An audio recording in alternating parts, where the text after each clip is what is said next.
I mean, The classic first shot. yeah, if you were to parody Clockwork Orange, you'd probably use this scene because this sticks with people.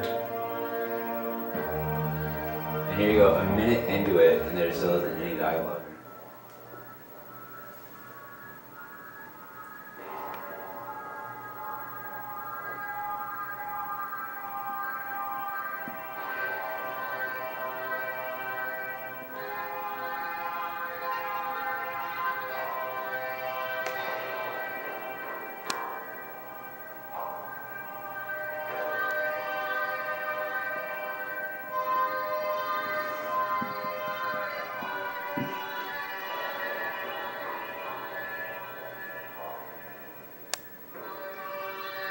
That was me. That is Connor. And my two droogs, Dan and Anthony.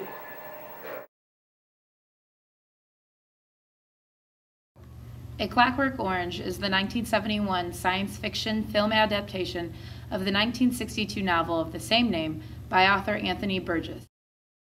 It was withdrawn from circulation in the UK for some 27 years. Despite the much talked about controversies, the film has continued to attract a devoted cult following. Cult films are films that have developed a highly devoted and specific fan base, often becoming a source for thriving and obsessive subcultures. Cult films are also known to be eccentric and do not follow the typical standards of mainstream cinema and step outside of the standard narrative and typical conventions. Dan Wall and Anthony Mantis are sophomores at St. Louis University.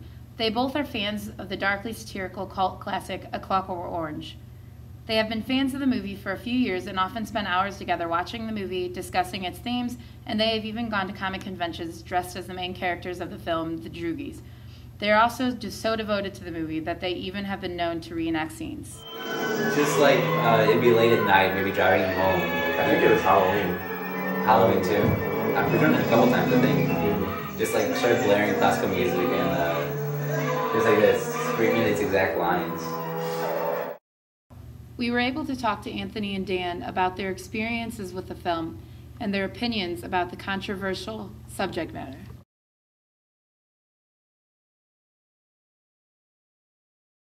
I was first introduced to it by Dan when he showed me, he showed me the rape scene on a YouTube clip, and I don't think anyone could just walk away from that and not like have any inkling to see the rest of the movie.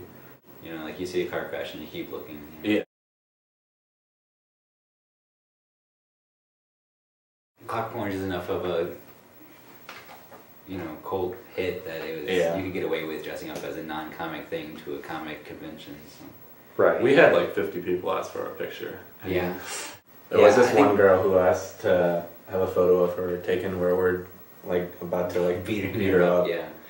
Like some girl actually like asked us to sing Singing in the Rain when we were at ASIN, which is pretty fun. I did feel pretty powerful in that costume, I have to say. Especially wearing the boots. Those paratrooper boots added about like an inch and a half to my height. Right, and like people hear you coming. I know. Yeah, like Dan said, the costumes are really memorable. I think we knew like beforehand that people were gonna identify with like the characters that we chose to like portray. I mean, it's pretty much like drives home that one like big question that's kind of the like focal point of the movie, as Dan was saying. Yeah, I mean, because it was such a big part of the book that I think the movie had to go along with it as well. And that might have been what drew Stanley Kubrick to it, was this theme of choice. Right.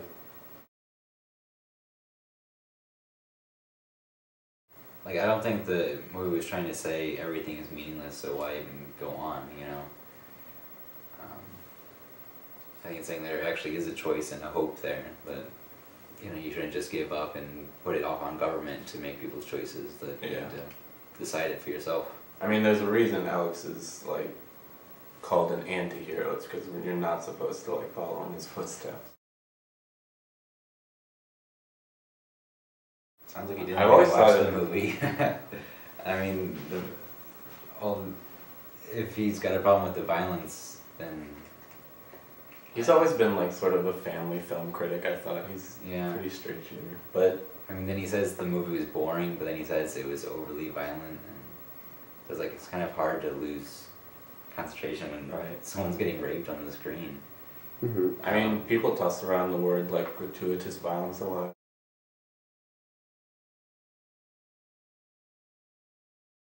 I mean, first time I watched it the whole way through was with Anthony. Right. I watched it by myself, but it's fun watching it as a group because then you can talk about it. And Clockwork Orange has a few scenes that really make the room silent, which can be bad for a party. Yeah. I mean, just slasher films in general are, I don't know, just kind of accommodate like a large group, but Clockwork's, I don't know, a lot more meaningful than that, even though it does have that really violent aspect. Well, I mean, the point of the movie is against violence, so it's more like, I get the fact that the movie is against violence, whereas other people might see it and be like, oh wow, violence is really cool, let's go out and do the same thing. Monkey see, monkey do effect kind of thing. That's just part of your character. I mean, people say kids are impressionable, but I mean, honestly, as long as you had like a stable upbringing, you're not going to go out beating people up. Right. And it's no to keep an open mind about things. Like, you see someone beating someone else, you don't just think, oh, that's the right thing to do. You keep an open mind and say, like, oh, well, what was the motivation? Was it right or was it wrong?